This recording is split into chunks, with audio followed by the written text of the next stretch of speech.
Hello students. Today we will be talking about oral glucose tolerance test. What is oral glucose tolerance test? Oral glucose tolerance test determines the ability of the body to utilize extra load of glucose given. What happens after a meal or a glucose load is that there will be temporary rise in the blood sugar level. However, in normal individuals, it should return back to the near fasting levels if the blood glucose homeostasis is functioning properly. Any defect in that can be identified by the oral glucose tolerance test. What are indications for OGTT? What do you mean by indications? Indications means in which patients you should consider getting a OGTT or you may consider getting an OGTT. Patients who are having symptoms suggestive of diabetes mellitus, patients having fasting blood glucose level between 100 to 126. You already know that the normal reference range for uh, fasting blood sugar is 70 to 100 according to 100 milligrams per deciliter according to ADA, and anything between 100 to 126 is could be an indication. I mean, you could definitely ask for an OGTT. It is mandatory now during pregnancy to rule out gestational diabetes mellitus. And if there is previous history of delivery of big baby, as well as to rule out benign renal glucosuria. When there are indications, there should also be contraindications.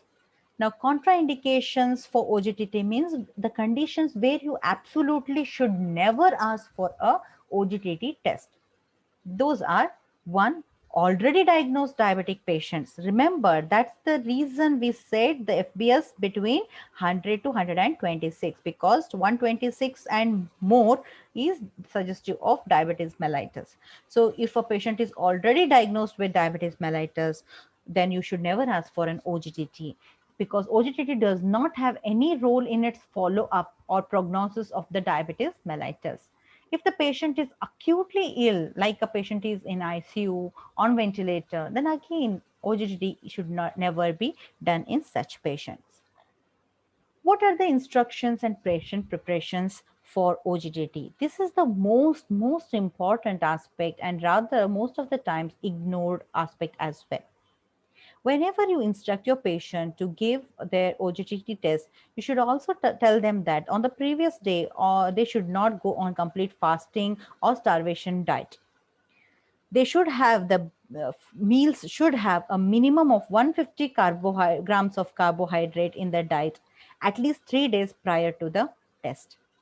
They should avoid drugs which are known to influence the blood glucose levels 2 days prior to the test, like, say, if they are taking metformin for PCOD, if they are taking steroids for any reason, they should discontinue that drugs for at least 2 days before the test. Or alcohol, if they are consuming alcohol, they have to abstain from alcohol. They should also abstain from smoking or strenuous activity, especially on the previous day if it is to be done. No food has to be taken after 8 p.m. on the previous day. And why is that so?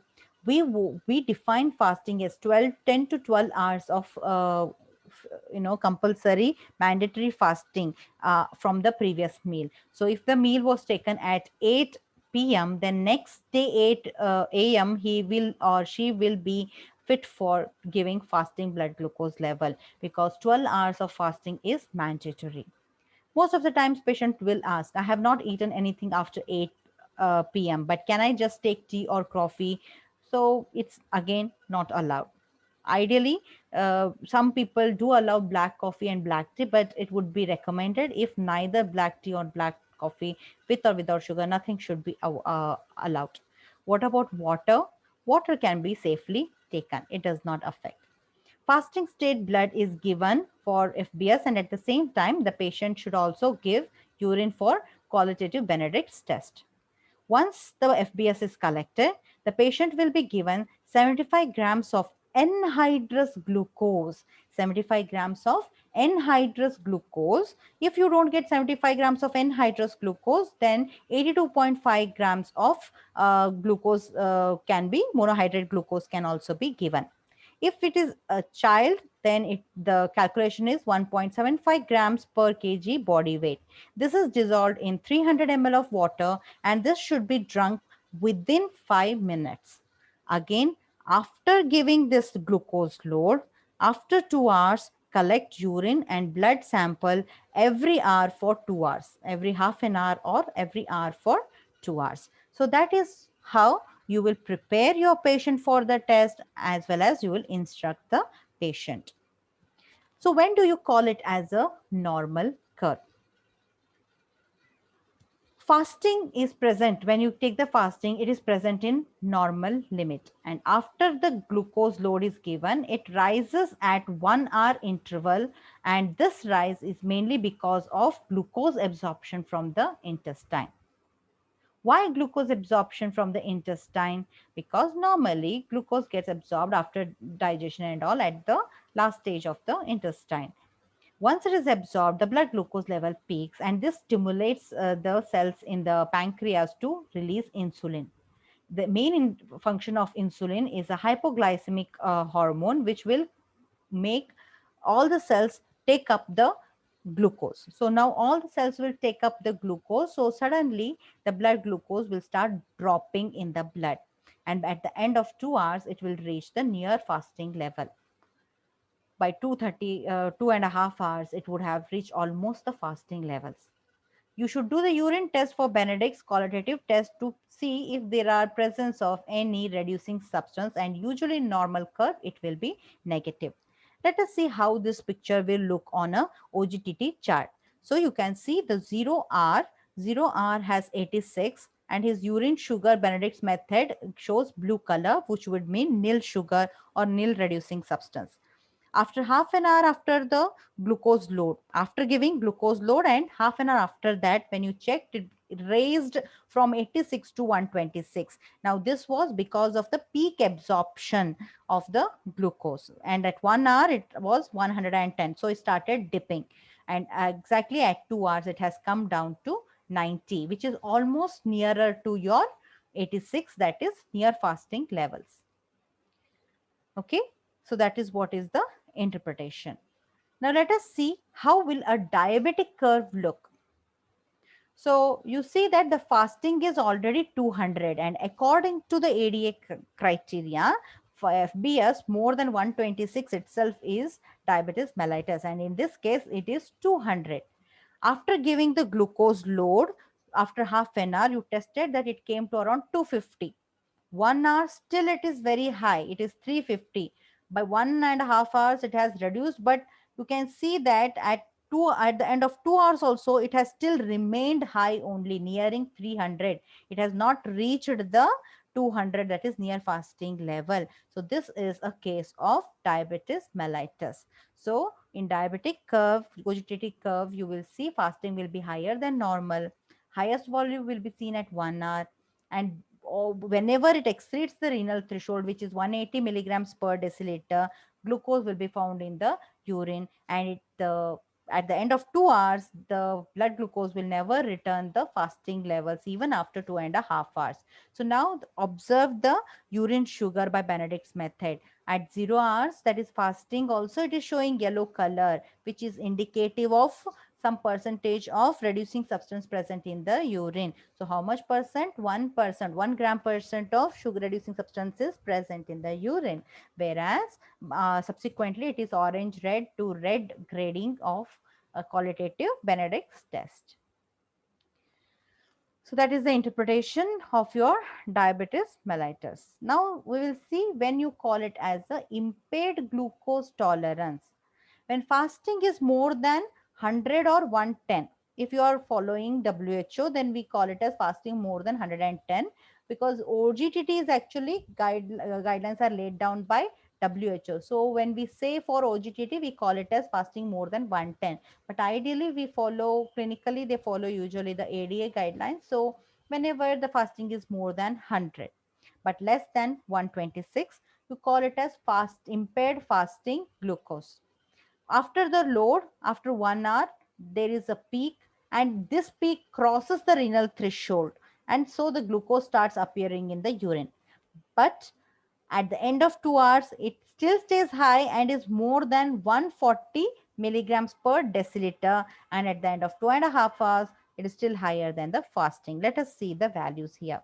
So you can see here that this is neither in the normal range at fasting, nor it has crossed 126 to call it as diabetic.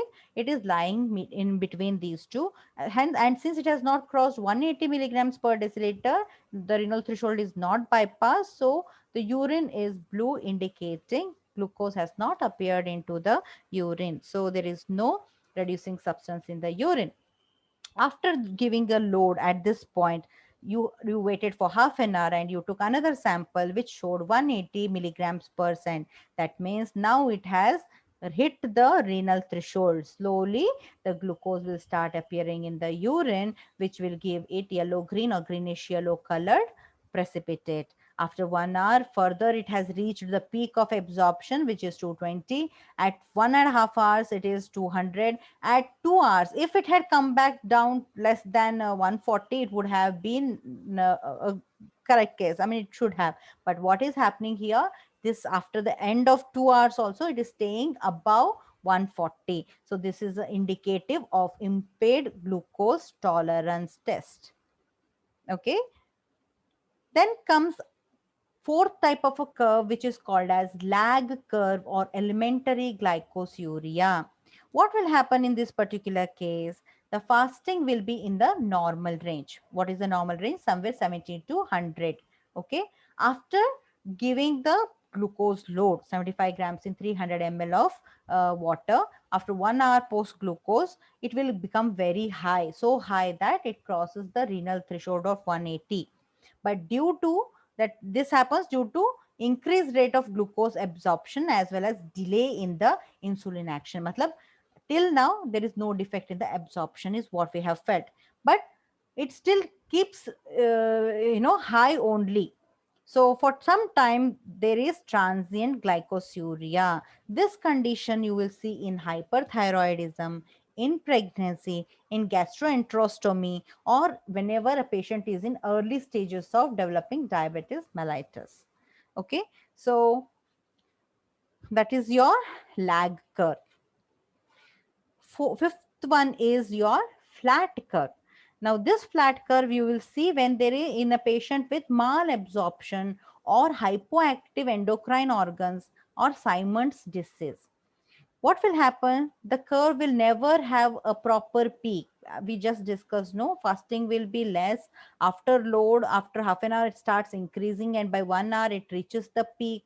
But in this patient class of patient who have undergone surgery or who are having malabsorption, in these patients it will almost remain throughout the same. I'll explain with the examples. Like for example, fasting is normal, 1 hour still within the normal range, 2 hours it is still in the fasting year fasting, and by 2 or 30 hours it will attain the fasting levels completely. For example, fasting you got as 86. After 1 hour it became 90. After 2 hours it became 88, and after 2.5 hours it became 86, or if we even went down to 84. So this is like almost it is in the range of, it has not even crossed the 90 value. So if you plot a graph, then it will be exactly like a flat curve seen in malabsorption. Then we come to renal glycosuria. Renal glycosuria, when the glucose concentration is more than 180 degrees Celsius, more than 180 milligrams per deciliter, we call it as renal glycosuria. Now, renal glycosuria are of two types. One is called as low renal threshold, another one is high renal threshold. Low renal threshold, here the GTT curve is very similar to the normal curve, and the peak that is reached is little lower than the normal curve. Transient glycosuria due to lowered peak of renal threshold. So what happens here is, in such patients, no, instead of 180 milligrams per deciliter as what is that renal threshold, their threshold itself is set at a lower level at 160 milligrams per deciliter. So even though they will not attain that peak, but since they have attained 160 milligrams per deciliter, it will start appearing in the reducing substance will start appearing in the urine. So when this can happen, when there is defective reabsorption not in the intestine but in the renal tubules, very harmless conditions, and sometimes seen in the later stages of pregnancy. Raised renal threshold, you will see when there is no glucosuria, even at higher levels than the normal renal threshold. The threshold thermostat is, threshold stat is set up at a very high level. 200 sugars will start appearing only at when the glucose reaches 200 milligrams per deciliter. When do you see? You will see it in two conditions: in elderly because of reduced GFR, and in diabetes mellitus long standing, which has started causing chronic kidney disease and has started reducing the GFR. So for example, blood glucose of 200 milligram percent also, but there is no reducing sugar detected in the urine. This is raised renal threshold. Then we come to intravenous OGTT. For any reason, if you cannot administer the oral glucose load, then you can go in for intravenous glucose load. Or if the patient is having malabsorption or has undergone partial gastrectomy, in these conditions, you can give intravenously by IV line. How do we give? You obviously you cannot give the same oral load that you are taking, right? The load will get reduced. It is zero point 0.5 grams per kg body weight and is infused as maximum 25 grams per deciliter. And instead of collecting it every half an hour, you will collect the blood sample after every 10-minute interval. When you're collecting at 10-minute interval, you will see a peak at 30 minutes, which is expected to reach back to normal in 60 minutes. If it is diabetes mellitus, this decline will be slow. There is another condition called as extended GTT. So the normal GTT will take about 2 to 2.5 hours to complete, but in extended GTT you will go for more than 4 to 5 hours. This is done usually if you want to evaluate postprandial hypoglycemia. Means these people have got normal food intake, normal blood fasting, blood glucose level or normal RBS levels, but after food they are having sudden hypoglycemia. So in such conditions, you can go in for extended GTT, usually seen in case of partial gastrectomy and insulinoma patients, or whenever there is rapid emptying, like you might have heard of dumping syndrome and all. You may expect to do a extended GTT in such condition. Now let us talk about mini GTT, which is actually clinically most practiced, because if you want to do the normal OGGT, the patient has to go through a very uncomfortable experience. He has to give fasting blood glucose, then take a very high dose of 75 grams in 300 ml of water, 75 grams of anhydrous glucose. Then he has to be poked every half an hourly for 5 times. So it is very uneasy and uncomfortable. So what did WHO recommend? It recommended a mini GTT, wherein we collect only 2 samples instead of 5 samples. One fasting, give a load of 75 grams anhydrous glucose, and then after 2 hours do the second check. So this is called as mini GTT. Regarding GDM and all, we will discuss in the subsequent class. Thank you.